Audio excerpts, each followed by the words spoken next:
In this video, I'm gonna give you my $1 million per month 3-stage Facebook ads funnel for free. Now, if you don't know me, then you may have seen one of my ads in the past. If you haven't though, my name's Kai Bax and I've been spending between $200,000 and $300,000 per month for the last 12 months straight on this exact funnel I'm about to give you for my own marketing agency and consulting business. And I've also set up and scaled this same 3-stage funnel for over 1,000 plus marketing agencies, high ticket coaches and consultants, and online service-based businesses over the last sort of 2 years or so.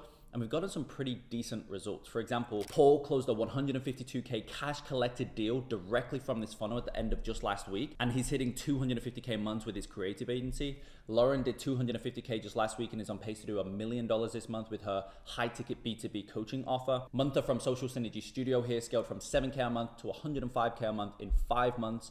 Stephen did 70K profit last week after all expenses. Jason did 90K last week and is on pace to do 500K this month with his B2C coaching offer. James scaled from 50K a month to 240K a month in his first 30 days.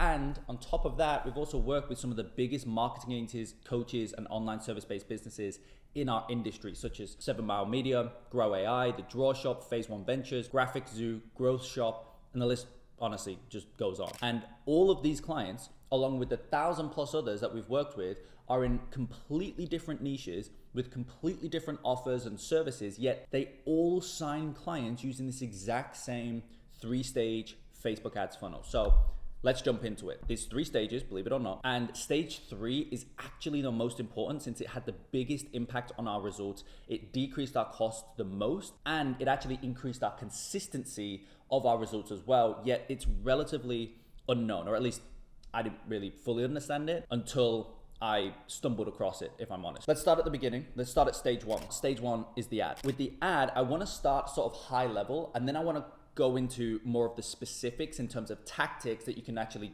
take away from the video, go implement right after. So starting at the top, the high level of the ad is the following. The ad has one single goal. And that single goal is to show your prospects, your market, whoever your ideal client is, why your product or service is exponentially better than every other option that your market has access to. So those other options could be your competitors, it could be the indirect competitors. So that might be things like, for example, if you run Facebook ads, an indirect competitor of your service of Facebook ads is YouTube ads. So not only are you competing against all the other Facebook ad agencies, but you're also competing against all the YouTube ad agencies and the TikTok ad agencies and whatever else is out there. You're also competing against, why would the client not just do it on their own? Like, why should they work with you specifically, right? That's the first main goal of the ad, is to show. And that's a key word there, show, not tell. You don't want to tell your market that you're better. Why? Because everybody's telling their market that they're better. Like, nobody actively runs an ad and says, I'm worse than my competitors, right? Nobody says that. So in other words, everyone always tries to tell the market that they're better. The problem with telling the market that you're better is it's a very shallow argument. In other words, it's very easy to dispute that claim, right? If I say, hey, I'm the best, all you need to do to dispute my quote claim of I'm the best is, no, you're not. That's all you need to say. And all of a sudden, you've completely just disintegrated that argument. Or what I could do that's way more powerful is to simply show you that I'm the best. So for example, at the start of this video, I listed off some of our client results. So I didn't tell you that this is the best funnel ever and whatever else. I just showed you. I was like, hey, I'm going to give you this funnel. Here's what it's done for us. Here's the clients we've implemented it for. And here's the results that it's generated. So I'm not telling you that, again, it's amazing, although it is, but I am rather showing you. And now you're going to believe that this funnel is significantly better because I showed you versus me telling you that it's better, right? So that's the first goal of the ad, as I said. You need to show your market that you are exponentially better than every other option they have access to. And the ad should also explain why whatever the market has tried in the past. If you speak to any of your clients, any prospects on a sales call, they've always tried something to get the desired outcome that you help them with. So again, if you run ads, the desired outcome you help your clients with is grow their business, right? If you coach people on, we just had a sales call get booked in the other day with a prospect who they help teach their customers, their clients, how to be fluent in Spanish, right? So like in that instance, that's the desired outcome. Somebody who buys a coaching program to be fluent in Spanish has definitely, especially a high ticket coaching program, they would have tried other solutions in the past to try and get proficient in Spanish or fluent in Spanish, but none of them have worked. And so in the ad at the same time, if you can also explain why those other things in the past didn't work. If you want to go deeper on this, Evaldo Albuquerque has a book called The 16-Word Sales Letter. It's one of the best copywriting books ever written, in my opinion. And one of the things he talks about in there is you want to have a reason why everything else hasn't worked. So again, if you work with companies and help them run their Facebook ads, just as an easy example, those companies would have tried Facebook ads in the past. So if you can first explain why the Facebook ads that they ran in the past didn't work, go, hey, XYZ is the reason these ads didn't work.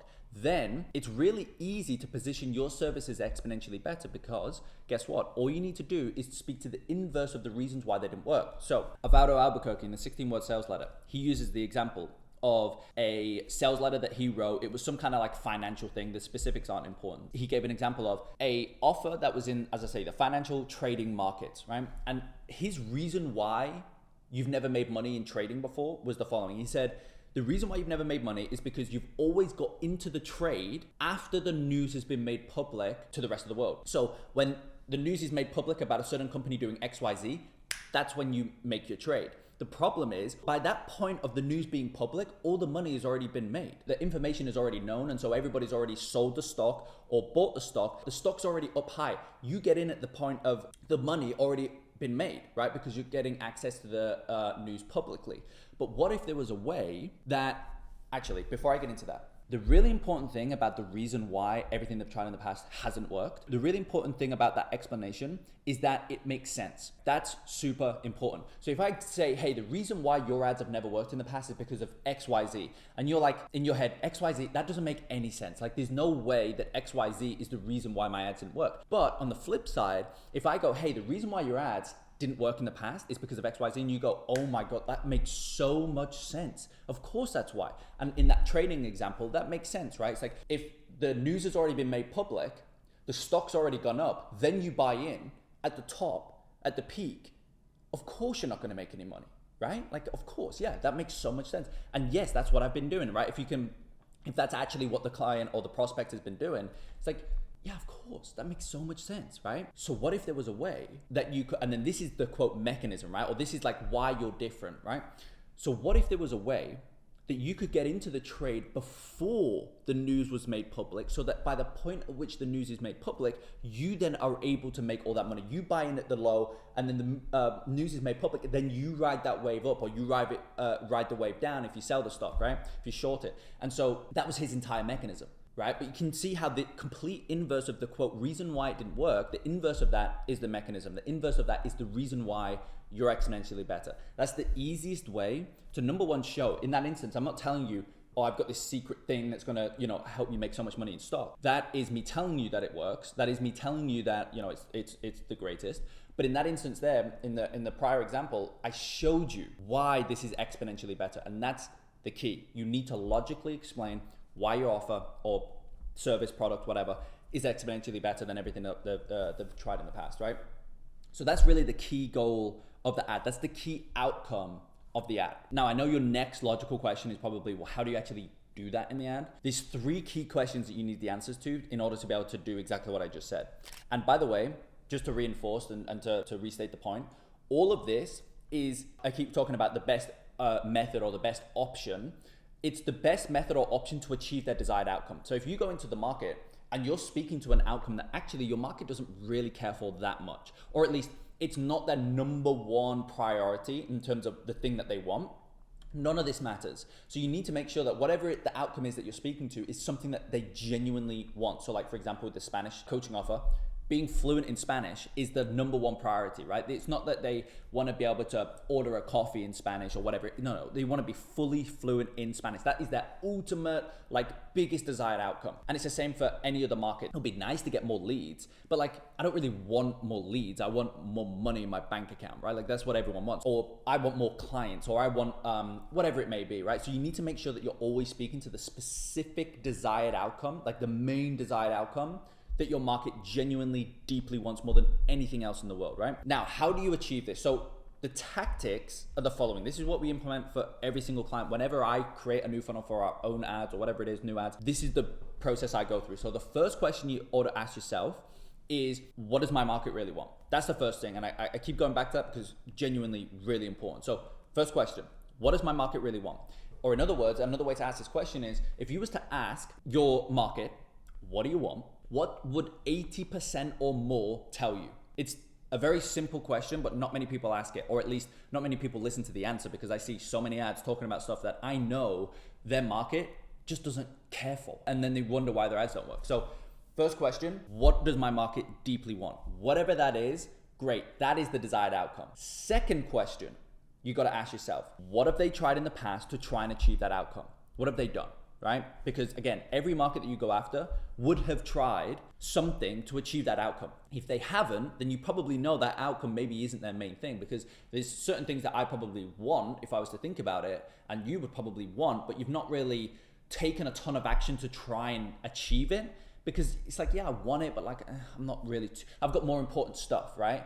And so you need to make sure that, again, you're speaking to that number one thing. And then again, you ask yourself, what are all of the things they've tried in the past? So you would literally want to list them. What have they tried in the past that didn't work? Then figure out, why didn't it work? And when you answer the question of why didn't it work, it's extremely important that when you answer that question, it's based on why the client or the prospect or your market thinks it didn't work, not the real reason. Because for a lot of the time, the real reason as to why something didn't work and what the prospect thinks the real reason is as to why it didn't work are two completely different things. And so in the prospect's mind, if you speak to the real reason, even if that's true, if the client doesn't think that's the real reason, they're gonna be like, oh no, the ads didn't work because of that, the ads work because of this, even though that is the real reason, right? You need to answer the question of why didn't it work from the prospect's mindset. In the prospect's mind, why didn't it work? Answer that question for each of the solutions they've tried in the past. Now, finally, the third question you wanna ask yourself, what are they exposed to on a daily basis? Now, questions 2 and 3 can typically overlap. So in terms of the solutions they've tried in the past,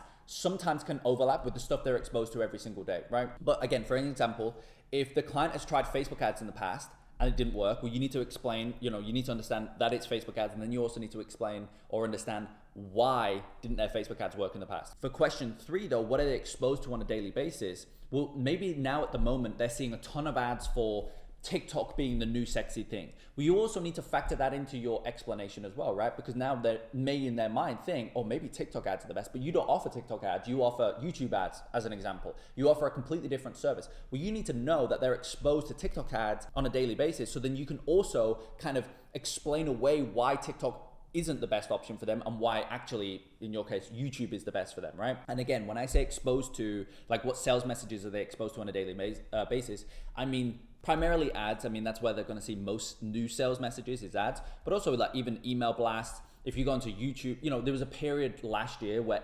everything, every video, every YouTube video, every ad, every Instagram post, everything was talking about AI. And people still are, but like there was a period where it just blew up. So at that point, you would want to take a note that AI is like the hottest thing right now. And so if you didn't have an AI service and you felt like as though your service was better than this AI stuff that was being pushed, you would want to know that they're being exposed to AI. And that's clearly top of mind because that's probably all they're seeing across every single social media platform they go on. So it's naturally going to be in their mind. It's like, oh, maybe AI is like the new thing. Well, you need to know that they're being exposed to that so that you can then create an argument as to why your service is actually better than AI, which is top of mind, or maybe it's TikTok ads or whatever it is. Even again, going back to the Spanish coaching offer, obviously something that I'm sure would be top of mind is why wouldn't they, actually I don't know how people learn new languages, something I've not done, but I presume like going to like a school, like an in-person place, an in-person school would maybe be more popular than like an online high ticket coaching program. So you would need to know that they probably in their mind are exposed to a local school or whatever it is that teaches Spanish. Why would they choose an online high ticket program? You need to know that so you can then obviously know what they're seeing right now, what they're exposed to, so then you can position yourself as different. And that takes us into the final stage of the first section of this ad funnel, which is the ad. But the last part of the ad is now that you know what they want, obviously, you know what they've tried in the past that didn't work, and you know what they're exposed to on a daily basis. Now, look at how easy it becomes to make your solution the perfect fit. So you remember before I said the key goal outcome of the ad is to show why you're exponentially better than every other option, why it's a significantly easier solution, why it's more of a, like high probability solution, it's more guaranteed, right? So that breaks down into 3 kind of key outcomes of the ad, which is number 1, you need to be perceived as different, right? Or new. Then you need to be perceived as desirable, like they actually want you. And then finally, you need to be perceived as better, right, than every other option. But now, again, that we know what they want, we know what they've tried, and we know what they're exposed to, how easy does it now become for you to write ads which, number one, show that you're new? Because how do you get seen as new? If you see something and you're like, oh, that's new, what does it also mean? It means that it's different. In order for it to be new, it has to be different. Otherwise, if it's the same as something you've seen in the past, it's not new. It's old. You've seen it before, right? So new and different kind of are one of the same, let's say. Well, if you know everything they've tried in the past, you also know everything they're exposed to every single day. Well, now you know everything that's in their consciousness about scaling their business, learning a new language, whatever it is, right?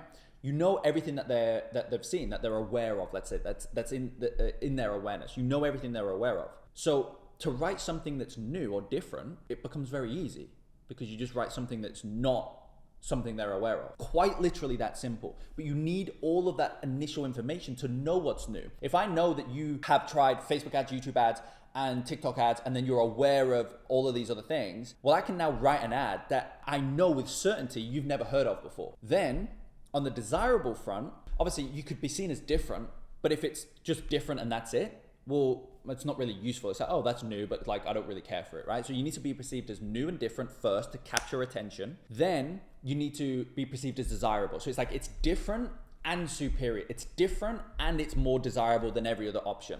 But again, it's the same thing. If you also know what 80% of or more of your market deeply, deeply wants, you can now all of a sudden have this point of differentiation, which like hooks them in, that gains the attention, right?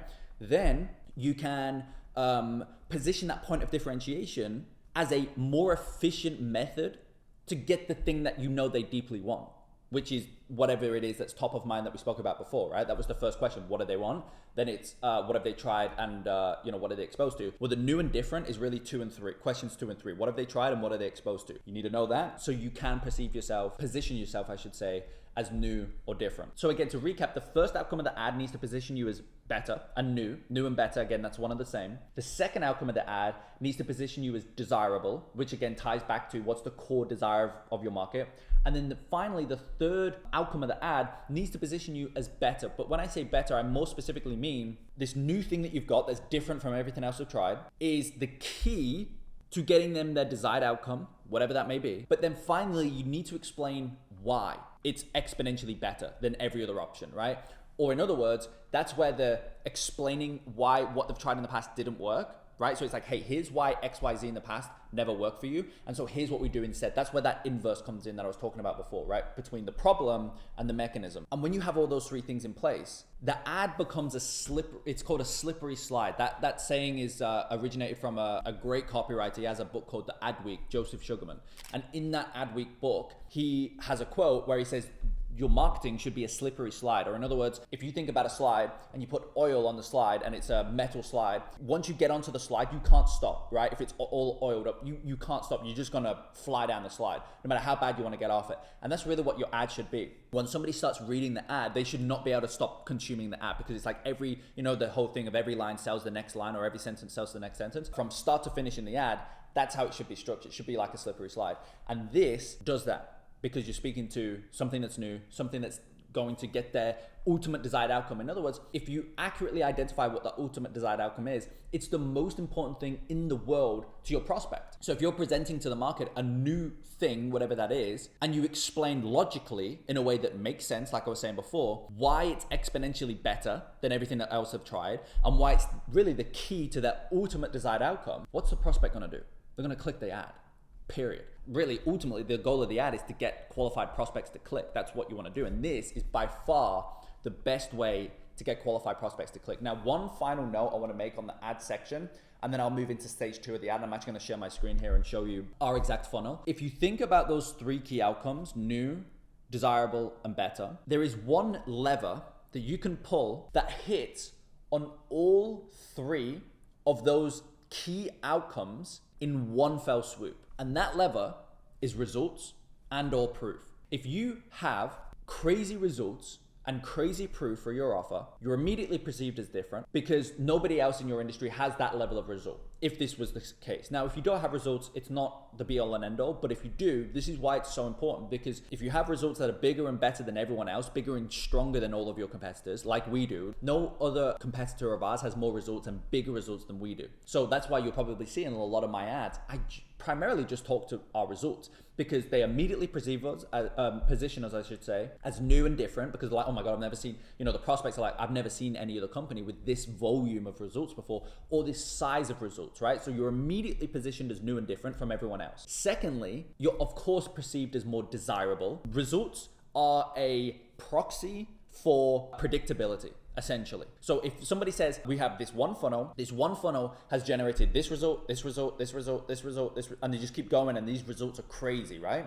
By default, you think, well, if I install that funnel, I'm gonna get that result. That's what naturally you think. So that increases predictability, right? Now, there's been numerous studies done where people value certainty over anything else. They want to be certain that if I do X, I'm going to get Y, right? They value that certainty over a bigger outcome. There was some kind of coin or money experiment done at some point in time where people, there was, the math worked out, I can't remember the specifics, the math worked out that if somebody took a quote gamble, the odds actually meant that they would make more, but everybody took the lower amount because they were, it's like you could have this or you could take this quote gamble and have this bigger amount. But actually the odds of the gamble, the likelihood was actually high they would make more net overall if they took the gamble.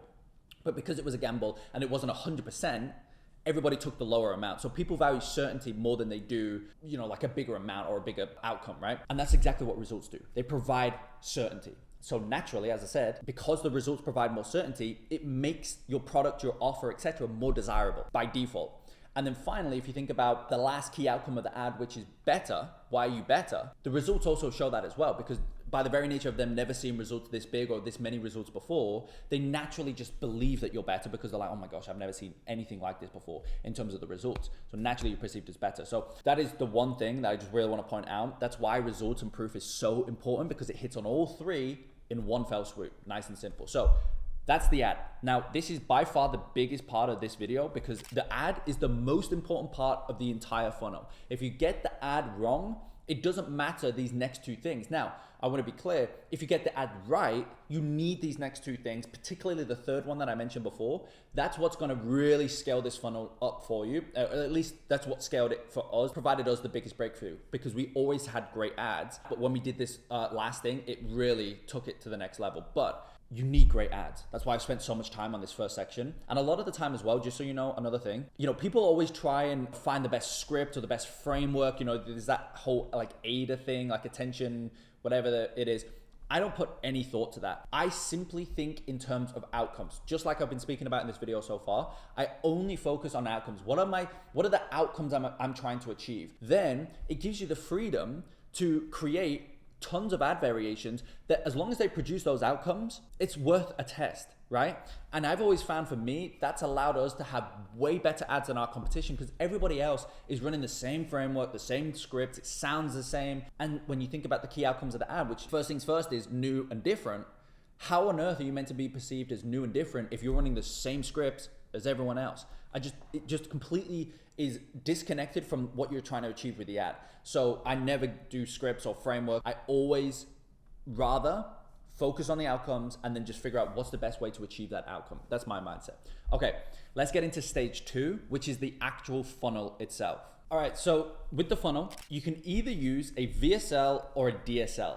I personally use a DSL, which is a direct sales letter. I'm going to share my screen here in a minute and actually show you the one that we use. This is one that we've been running for like 18 plus months. It absolutely crushes it. But you can use a VSL or DSL. Now, one thing I want to be clear about, the funnel is not as important as you think. The ad, like I just said, is the most important, because also you got to remember the ad determines who comes through the funnel. So one of the easiest ways to increase the conversion rate of a funnel is to just change the type of person coming through the funnel. If you can increase the quality of the person coming through the funnel, you're naturally going to increase the conversion rate of the funnel, if all, provided all else is equal. I use a DSL though. We've used it again for like 18 plus months. It's a direct sales letter. I'm going to show you what it looks like here. But a few of the real key benefits of using a DSL versus a VSL, it's funny, those three key outcomes I mentioned before, obviously, of the ad, they also carry over into the funnel. And one of the really great things about a DSL is it's new. Nobody's really seen deck sales letters in the past. It's always been video sales letters. And so particularly DSLs work very well in saturated industries because it's a new format. For the most part, it's the same script, right? Whatever you write on a deck sales letter, it's the same as a video sales letter, but the format, the way in which you deliver it to the market is very different, as I'll show you here in a minute. And so again, by the very nature of it being a new format, when the market lands on the landing page, if you're in a saturated industry, anything like marketing agencies, coaches, e-com, SaaS, any industry that's extremely marketed to, when that market goes onto the landing page and they see something completely different, something they've never seen before, naturally that's going to like kind of at least pique their curiosity enough to start reading the words on the page, which again, I'm going to show you what ours are here in a minute. Again, it piques their curiosity enough to start reading the script. And of course, if the script is good, that's going to then take them back onto that slippery slide. They'll then end up booking in a call. Whereas if it's a VSL, if it's something they've seen thousands and thousands of times before, they'll probably land on the landing page. And this is what we found this particularly in our market, which was agencies and coaches at the time. We found this a lot. They would land on the landing page and then we just have a typical VSL. Now the script was very good, but because it was like another VSL, the market was just like, oh, I don't want to watch it because they just, immediately categorize us. And Kyle Milligan, he talks about this idea of categorization is death. In other words, if your market can go, oh, you're like that, right? They put you into this box, whether it's another agency or it's a group of people or whatever it is. If they go, oh, this is like that other thing that I tried, or this is like whatever, immediately they now have categorized you as that, and they'll never give you the time of day because in their mind, they already know the next steps from that. They already know what then happens when somebody's in that box. The problem is if they can't categorize you, right? This goes all the way back to the whole thing about new and different. If they can't categorize you, they're like, I've never seen anything like this before. Same thing with the results. If you have bigger results than anyone else in your industry, it's very hard for your market to then go, oh, you're like that person or like that person, because there's nobody else doing it. So then they have to consume whatever it is that you're going through so that in their own mind, they can go, they can understand it, right? So they have to consume it. But again, if your scripts and everything that you're going through, your video ads, the VSL or DSL is good, they're going to book in a call. So let me show you our funnel. All right, so this is what the funnel looks like. It's very similar layout to a VSL. You obviously title here. Let me just go back here. Title here, you've got the CTA button down here and whatever else. But the key thing, I'm sure you can see it straight away, is the DSL. So the DSL again is a deck sales letter. This is a Google slide presentation embedded onto the page. And if I just click through here, you can see that number one is very interactive, which is also nice.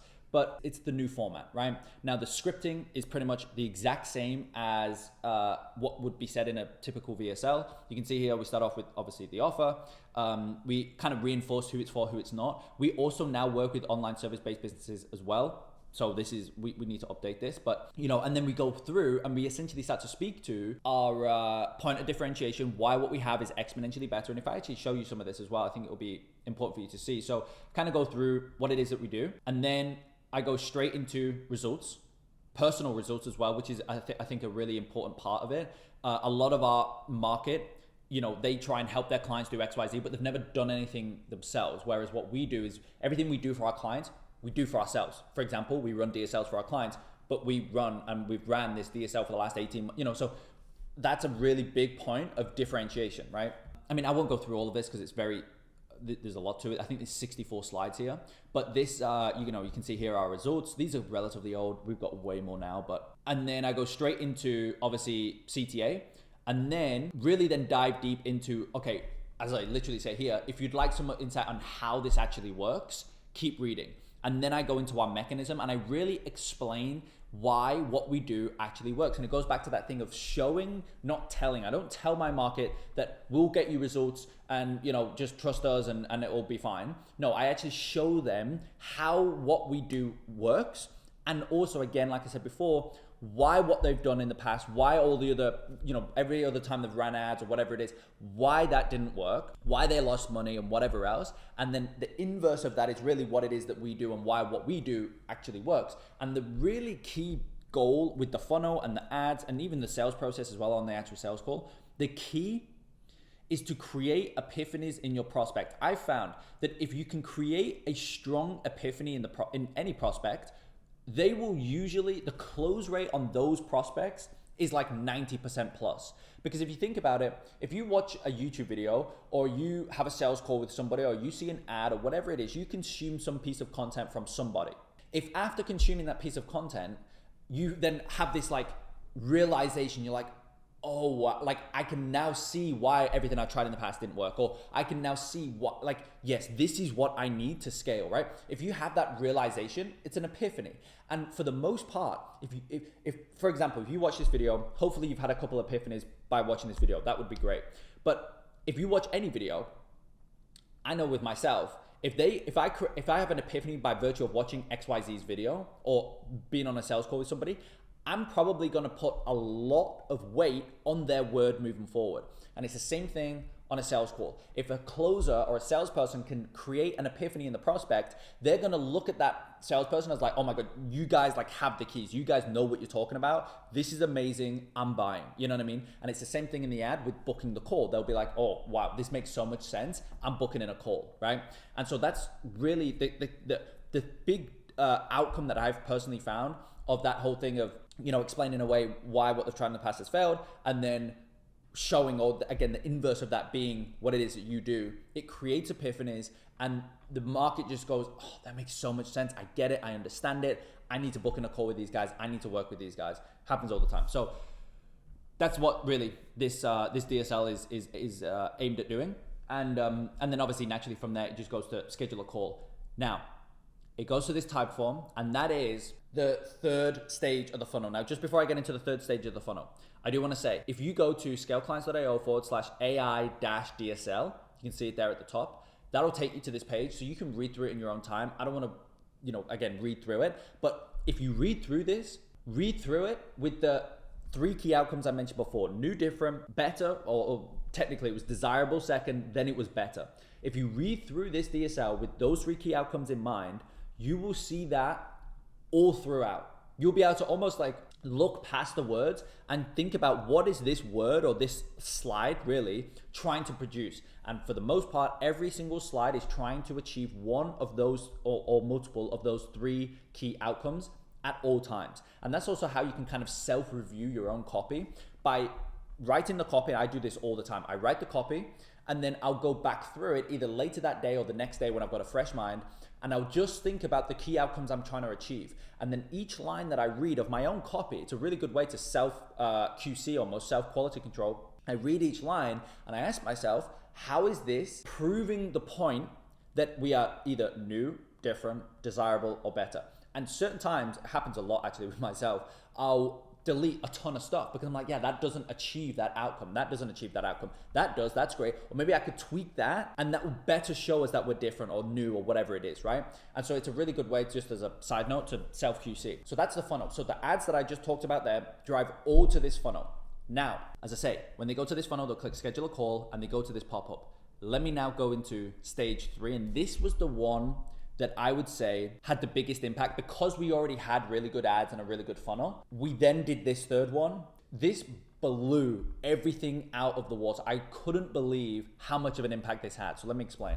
All right, so stage 3 it's called quality training. Now, it's not training in the way that you probably think in terms of like getting better at a skill or teaching somebody or something. It's got nothing to do with that. All right, so to give you some context, about 18 to 24 months ago, any time that we launched ads, they would usually do pretty well in the first 2 to 3 days, maybe a week if I was lucky, but like that was a good, you know, that was a very, very good campaign. Problem was though, say day 3 and day 7, somewhere in that range, it would do really well, and then it would just drop off a cliff in terms of the results, right? So like I would launch a new campaign and it would crush it, and then it would just die out and it would never come back until I like duplicated it, or I tweaked something, or I did new ads, or I did a new audience. And we just had this constant, it was like a hamster on one of those wheels, right? It was just constantly, we would never have a campaign last longer than like 7 to 10 days in terms of performance. It would just die out and that was it. And so that caused our results to be extremely inconsistent, and it caused our cost to be really high because although it did really well up until a certain point, it then died out and then our cost just shot through the roof. So not only was it really expensive to run the ads, but it was just so inconsistent. I was like, surely this is not, reality of running ads. Like surely there's something wrong here.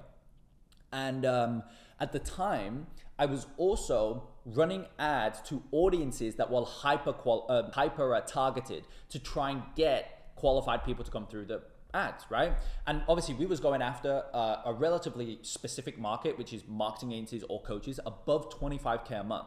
So like the TAM, the total addressable market of that segment was relatively small. So in my mind, I was like, we need to do heavy targeting to try and get those people to come through. And what I then realized was it was that targeting that was killing us. Because I was going so specific with the targeting, what Facebook was doing is in the first couple of days of launching the ads, they would run the ads to the people who were most likely to click on the ad. That's what Facebook does. They show your ads to the people who are most likely to come through the funnel. And so they was doing that in the early days of running the ads, right? In day 1, day 2, day 3, etc. They would show the ads to the most likely people to click and come through. And guess what? They clicked and came through and they booked a call and the results were great in the early days, right? This is the thing. Then it would die out. But what I realized was it was because Facebook had nobody else to show the ad to, because the audience parameters that I was providing Facebook with were so specific. I was saying only look in this particular area, right? Only look at this segment of people. So we would look there, show the ads to the most likely people to convert, which there was a few in the first couple of days. They would show it, and then after the following days, they had no one else to go to, and so the ads just died out. Whereas now, if we fast forward to today, all of my ads have zero targeting. And by extension, the audience size of our ads is 140 million people. I think the range is like 119 million to 138 million, and the range you get in Facebook. And that's because I'll give you my entire targeting strategy right now. We target the US, UK, Canada, Australia, New Zealand. Big 5 countries, right? Then our age range, I believe, is 25 to 50. That's it.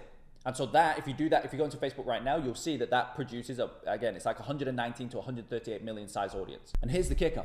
Our ads are cheaper than they've ever been, and they are more consistent than our ads are 100% consistent now. So like, in other words, if we launch an ad and it works, that'll just work for probably between like, I would say 4 and 12 weeks until the creative dies out, which is always going to happen, but that's the creative problem. That's not an audience problem, right?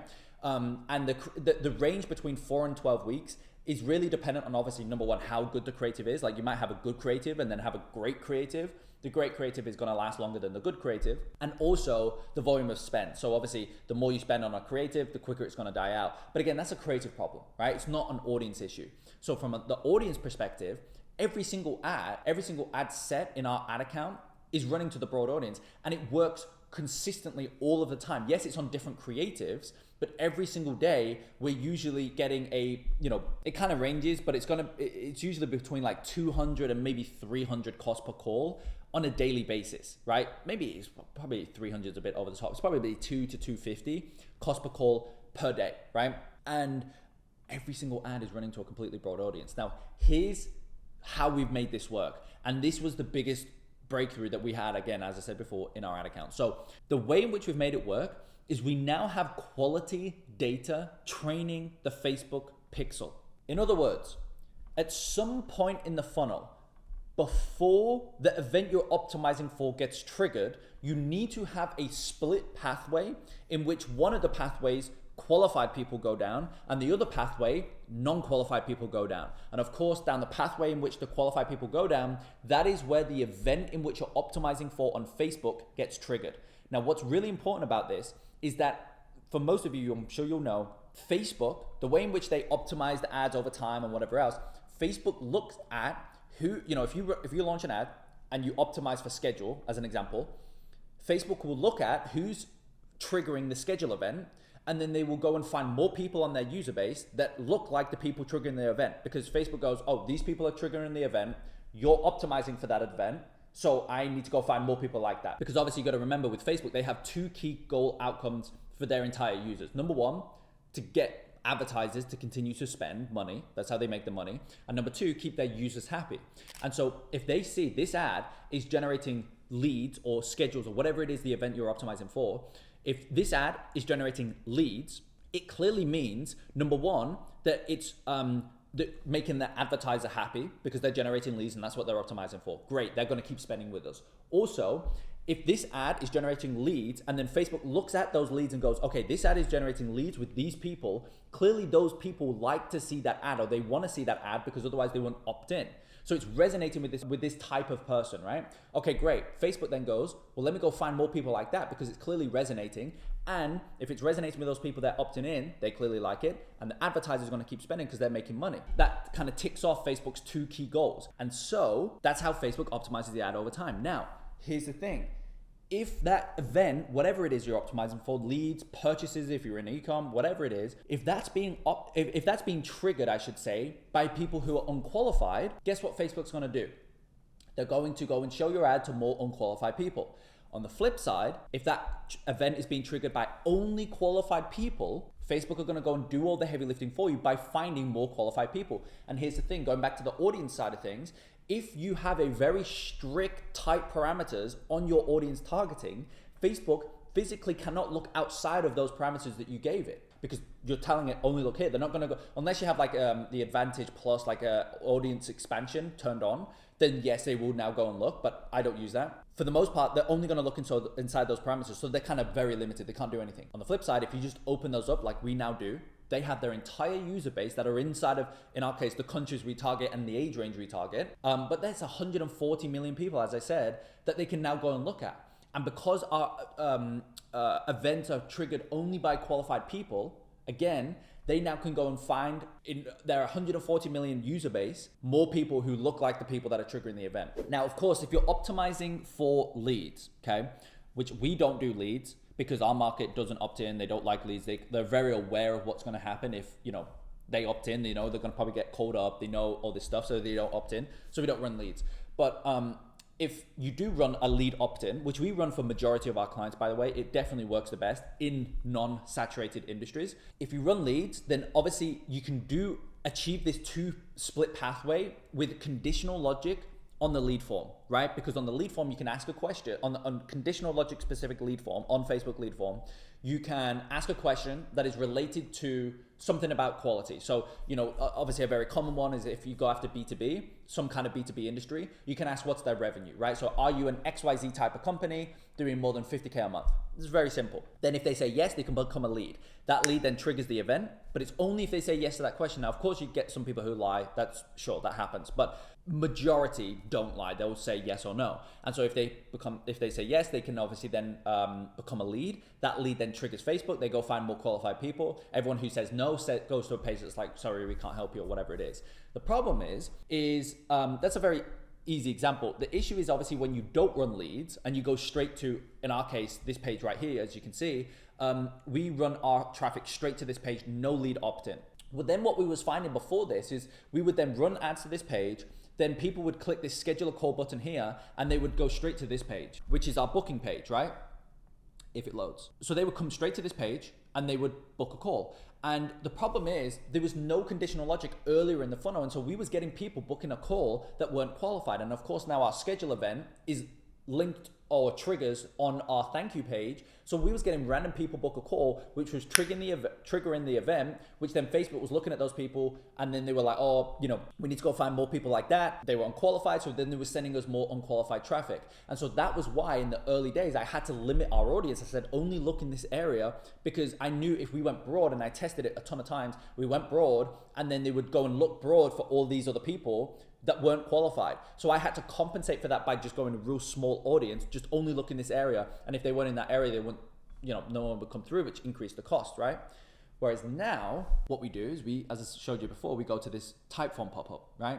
Now the Typeform pop-up, there's a couple questions it asks. It asks, first of all, what's your core business?